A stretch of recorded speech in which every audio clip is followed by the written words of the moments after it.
पापा इश्क वाली फीलिंग। हाय दोस्तों, मेरा नाम दक्ष है। मुझे बार बार एक सपना आता रहता था कि मैं कहीं नदी किनारे बैठा हुआ हूँ गिटार बजाते हुए, और सुनैना मेरे लिए गा रही है। शानदार सी मध्यम मध्यम धूप पड़ रही हो, बस घंटों घंटों मैं वहां बैठा रहूं। मैं जब उठता था तो ये सपना बीच में ही टूट जाता था। मैं बस चाहता था कि सपना सच हो जाए, पर यह सपना कभी पूरा नहीं हो पाता था। बीच में ही नींद टूट जाती थी, वो सामने आती थी और मैं हड़बड़ा के उठ जाता था। मैं वैसे ही सावला पैदा हुआ था। मेरी माँ बचपन में ही एक्सपायर हो गई थी। मौसी ने मुझे पाला। क्या बताऊं, वो मुझे धूप में ज्यादा नहीं खेलने देती थी। मेरा बहुत मन होता था कि मैं बाहर जाकर फुटबॉल खेलूं, कंचे खेलूं, पर मौसी ने ऐसा होने नहीं दिया। पापा गवर्नमेंट जॉब में थे, इसीलिए उनसे भी ज्यादा बातचीत नहीं हो पाती थी। वो हर वक्त फैमिली की सारी चीजें जुटाने में लगे रहते थे, इसीलिए वो कभी खुद के लिए वक्त नहीं निकाल पाए। फिर एक दिन मैंने सुनैना को देखा। वो शाम के टाइम मेरे घर के सामने वाले गार्डन में आती थी और गिरे हुए फूल उठा लेती थी। मैं रोज उसे ये करते हुए देखता था। उसे तो पता ही नहीं था कि मैं एग्जिस्ट करता हूँ। ये समझ लीजिए कि ये मेरा रूटीन सा बन गया। गिटार सीखना, कॉलेज जाना और शाम को सुनैना को देखना। ऐसे ही कितने साल निकल गए और मैं ग्रेजुएशन के लिए पहुंच गया। पापा और मैंने मस्त पार्टी की थी जब मैं ग्रेजुएट हुआ था। अच्छा दोस्तों, पापा ने ही मुझे ये आइडिया दी थी कि मैं घर में गिटार बजाने के बजाय किसी रेस्टोरेंट में बजाऊं। मुझे कंपनी भी मिलेगी और लोग भी अप्रिशिएट करेंगे। एक दिन मैं एक रेस्टोरेंट में बैठा गिटार बजा रहा था। सुनैना भी वहीं आई थी। उसे मेरी ट्यून अच्छी लगी तो मुझसे बात करने आई।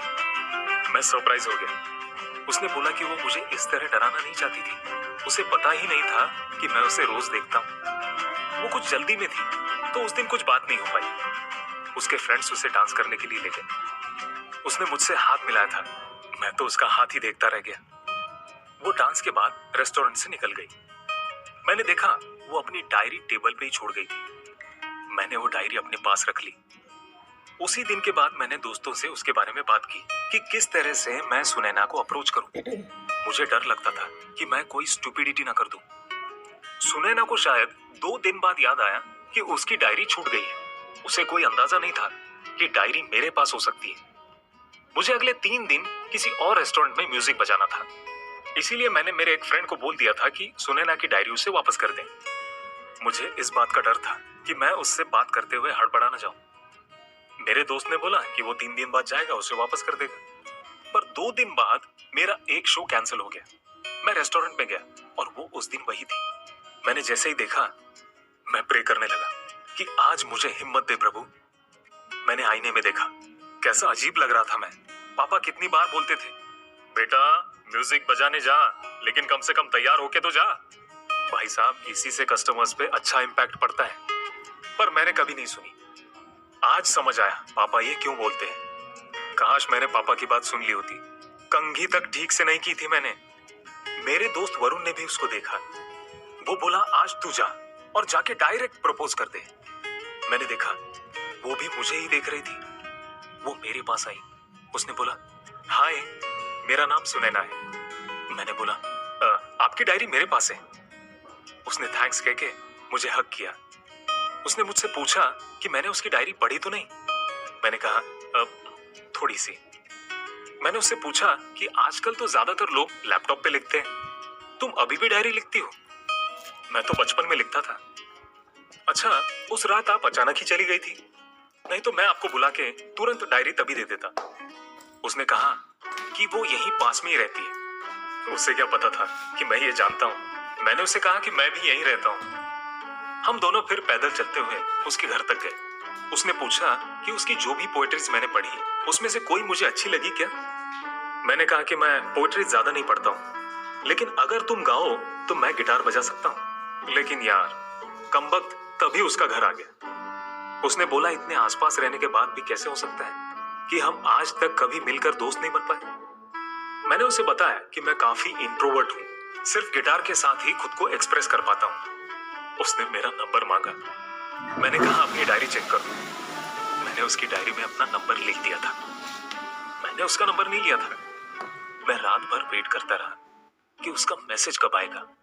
नींद ही नहीं आई यार। अगला दिन भी निकल गया। फिर एक दिन बाद उसका मैसेज आया कि उसके एक फ्रेंड के पेरेंट्स आउट ऑफ टाउन है, तो हम लोगों ने पार्टी अरेंज की है। तो क्या तुम आना चाहोगे?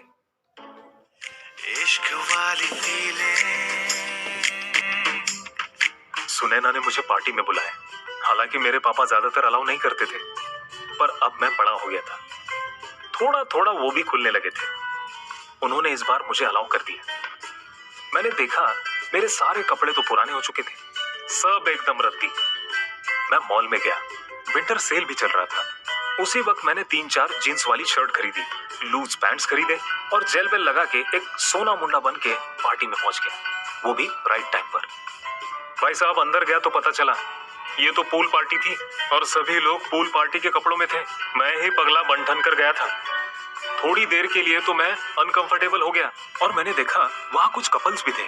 अच्छा, जो पूल में थे सब मिलकर पानी में हैंडबॉल खेल रहे थे। हमने वही कॉलेज फ्रेंड्स वाले गेम खेले, जैसे कि ट्रूथ और डेयर।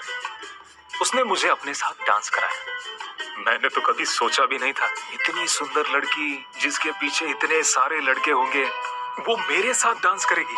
और भाई साहब बात तो तब हो गई जब उसने डेयर वाले टास्क में मुझे हग किया। फिर हम वहां से निकले और बीच साइड पहुंचे। उसे एक कॉर्नर पता था जहां रात में पुलिस चेक करने नहीं आती थी। हमने वहां मंचूरियन खाते खाते एक दूसरे से बात करना शुरू की। मैंने उसे अपने सपने के बारे में बताया, वही सपना जिसमें एक लड़की गाती है और मैं गिटार बजाता हूँ और उसे देखते ही हड़बड़ाकर उड़ जाता हूँ। इसी वजह से मैंने गिटार सीखा था और मैंने उसकी लिखी पोएट्री को वही कंपोज किया और उसे गाकर सुनाया। उसे ये बहुत अच्छा लगा। अच्छा, उसके कुछ दिन बाद हमारी बात नहीं हुई क्योंकि उसके घर में कुछ गेस्ट आए हुए थे। ये कोरोना वाला टाइम चल रहा था जब फर्स्ट वेव आई थी और किसी को कुछ नहीं पता था। उसने मुझे बताया कि उसे कोरोना हो गया। जाने कितने दिन हॉस्पिटल में निकले। उसके साथ कोरोना मुझे भी हो गया था, पर मेरी किस्मत अच्छी थी क्योंकि मेरी इम्यूनिटी अच्छी थी, इसलिए मुझे उतना इफेक्ट नहीं हुआ। उसने मुझसे कहा कि वो ज्यादा दिन नहीं बचेगी, तो अब हमें ब्रेकअप कर लेना चाहिए। मैंने बस इतना कहा कि अगर हम 80-80 साल के होते तो भी क्या तुम यही बोलती? मैंने उसे कहा कि तुम्हें कुछ नहीं होने वाला और ना ही हम एक दूसरे को छोड़ने वाले हैं। इन पूरे दिनों हम सोशल डिस्टेंसिंग बनाकर बैठे थे। हम दोनों एक दूसरे को ताकत देते थे क्योंकि हमें हर एक दिन अब कीमती लगने लगा था। तभी इंटरनेट सर्फ करते हुए मुझे एक काम की चीज मिली। कहीं पर बहुत बड़ा सॉन्ग का कंपटीशन था, सब वर्चुअली हो रहा था। तब मैंने उसके साथ डिस्कस किया कि हमें इसमें पार्टिसिपेट करना चाहिए। तो क्या, हम दोनों लग गए काम पर। उसने उसकी पोएट्रीज को लिरिक्स में कन्वर्ट किया और मैंने उस पे एक धुन बना दी और सॉन्ग बना के भेज दिया। हम दोनों बीमार थे उस वक्त। इस कंपटीशन ने हमें एक गोल दे दिया था। मैंने रिकॉर्डिंग घर पे ही की थी। अब बस रिजल्ट का इंतजार था। हम जीते, हम एक साथ जीते। इस जीत के बाद उसकी तबीयत ठीक होने लगी। ये जो नई एनर्जी मिली थी, ये उसी का असर था। ठीक होने के बाद उसने सबसे पहले मेरा वो सपना पूरा किया जो मैं कई दिनों से देखता आया हूँ। उसके बाद मैंने उसे बताया कि मैं कई दिनों से खिड़की से उसे देखता आ रहा हूँ और मैं हमारी पहली मीटिंग में क्यों इतना सरप्राइज हो गया था। जब भी वो इस रोड से निकलती थी, मैं उसे देखता रह जाता था। मैं वेट करता था कि कब वो निकले। उसने कब कैसे कपड़े पहने थे, उसके साथ कौन सी लिपस्टिक लगाई थी, कौन सा हेयर कट किया था, सब मुझे याद था। मैंने सब उसे बताया। फिर मैंने उससे पूछा कि तुम हमेशा गिरे हुए फूल क्यों उठाती हो?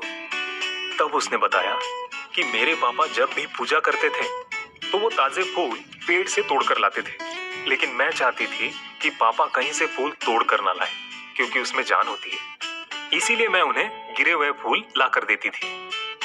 उसने कहा काश अगर उसने खिड़की में मुझे देख लिया होता तो हम पहले से ही एक साथ होते। मैंने कहा उसे भले ही नहीं पता, पर वो हमेशा से ऐसे ही मेरे साथ थी। उस दिन मैंने उसे प्रपोज किया। उसने भी खुले दिल से एक्सेप्ट कर लिया। साथ ही साथ ये कोरोना टाइम भी खत्म हो गया है। धीरे धीरे सबकी लाइफ नॉर्मल हो जाएगी, पर इन 2 सालों में हम एक दूसरे के बन गए। दोस्तों, आपने ये देखा होगा कि कई बार घर में किसी मेंबर का बीमार होना पूरे घर को इकट्ठा कर देता है। इकट्ठे होने के लिए लाइफ एक झटका तो देती है ना बॉस। वैसे ही कोरोना के इस झटके ने हम दोनों को एक कर दिया था और मेरा ड्रीम वाकई में सच हो गया।